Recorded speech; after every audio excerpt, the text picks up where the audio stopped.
சீமான் அவர்களுடைய உறுதியான வாக்கு வங்கியையும் நம்ம இங்க கணக்கில் எடுத்துக்கொள்ளணும். நாம் தமிழர் கட்சியினுடைய ஒருங்கிணைப்பாளர் சீமான் அவர்கள்ட்ட தோராயமாக 1 விழுக்காடுகளில் ஆரம்பிச்ச அவரது பயணம், கிட்டத்தட்ட இன்றைக்கு ஸ்டெடியாக ஒவ்வொரு தேர்தல்களிலும் வாக்கு வங்கி அதிகரித்துக் கொண்டே 8 விழுக்காடு வரைக்கும் இன்றைக்கு ஸ்டேபிளான ஒரு வாக்கு ஷேரை வச்சிருக்கிறத நம்ம பார்க்குறோம். அப்போ இளைஞர்கள் மற்றும் ஃபர்ஸ்ட் டைம் வோட்டர்ஸ் மீதும் ஒரு நல்ல தாக்கத்தை சீமான் அவர்கள் ஒவ்வொரு தேர்தல்களிலும் ஈடுபடுத்திக் கொண்டே வந்திருக்கிறார் அப்படிங்கிறதும் நமக்கு இதுவரைக்கும் கிடைச்சிருக்கிற டேட்டா நம்மளுக்கு சொல்லுது. அப்போ தனித்துவமான அந்த தமிழ் தேசியம் நெரேட்டிவை திராவிடத்திற்கு எதிரான ஒரு சித்தாந்தமாக அவர் நிலை நிறுத்தியுள்ளார் அப்படிங்கிறதையும் நம்ம பார்க்கணும். ஆனால் அந்த வாக்கு கூட்டணி இல்லாமல் வெற்றியாக மாறவே இல்லை அப்படிங்கிறது தான் தேர்தலினுடைய முடிவுகள். ஒவ்வொரு ஆண்டு தேர்தலிலும் அது நாடாளுமன்றமாக இருக்கட்டும், சட்டமன்றமாக இருக்கட்டும், நமக்கு தெளிவாக காட்டுகிறது. அப்போ கான்ஸ்டிடுவன்சி வைஸும் ஒரு கான்சென்ட்ரேஷன் ரொம்ப குறைவாக நாம் தமிழர் கட்சிக்கு இருக்கிறது அப்படிங்கிறதையும் நம்ம இங்க கணக்கில் எடுத்துக்கணும்.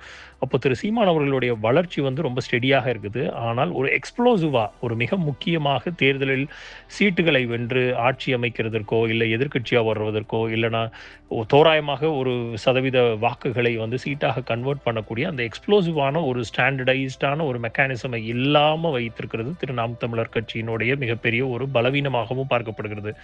அப்போ இந்த இடத்துல புதிதாக 2026 வருகை தந்திருக்கக்கூடிய விஜய் அன்னோன் ஃபேக்டராக இருந்த அவர் இன்றைக்கு ஒரு ஹை இம்பாக்டாக எக்ஸிட் போலில் ஒரு சில 2 முக்கியமான எக்ஸிட் போல்களில் விஜய் அவர்கள் ஆட்சியை அமைக்கக்கூடிய வலிமையை பெற்றிருக்கிறார் அப்படிங்கிற ஒரு கருத்து கணிப்புகளும் வந்திருக்கிறது. அப்போ விஜய்க்கு மிகப்பெரிய ஒரு ரசிகர் அடிப்படை கான்சென்ட்ரேட்டடாக இருக்கிறது அப்படிங்கிறது மறுதளிக்க முடியாது. அப்போ ஆன்டி எஸ்டாப்ளிஷ்மெண்ட் மூடை கேபிட்டலைஸ் செய்யக்கூடிய வாய்ப்பும் விஜய்க்கு இருக்கக்கூடியது இந்த தேர்தலில் மிக முக்கியமாக நம்ம பார்க்கணும். அப்போ புதிய வாக்காளர்கள் ப்ளஸ் ஒரு அர்பன் சிவிலைஸ்டாக இருக்கக்கூடிய நகரப்புற இளைஞர்கள் மீதும் ஒரு பொட்டன்ஷியலான தாக்கத்தை விஜய் ஏற்படுத்துவார் அப்படிங்கிறது அதிகப்படியாக நம்ம இங்க கணக்கில் எடுத்துக்கணும். ஆனால் இன்னும் கட்சி அமைப்பு முழுமையாக பரிசோதிக்கப்படவில்லை அப்படிங்கிறதெல்லாம் தாண்டி கிரவுண்ட் லெவல்ல கேடரோட ஸ்ட்ரென்த்தும் சரி மிகப்பெரிய ஒரு கேள்விக்குறியாக இருக்குது. ஏன்னா நிறைய இடங்கள்ல இந்த தேர்தலில் பூத் கமிட்டிக்கோ பூத்தில் உட்கார்றதுக்கு கூட ஆள் இல்லாமல் 234 தொகுதியில் பல 100 தொகுதிகள் இருந்திருக்கிறது மிகப்பெரிய ஒரு தகவலாக நம்மளுக்கு சேர்ந்துகிறது. அது போக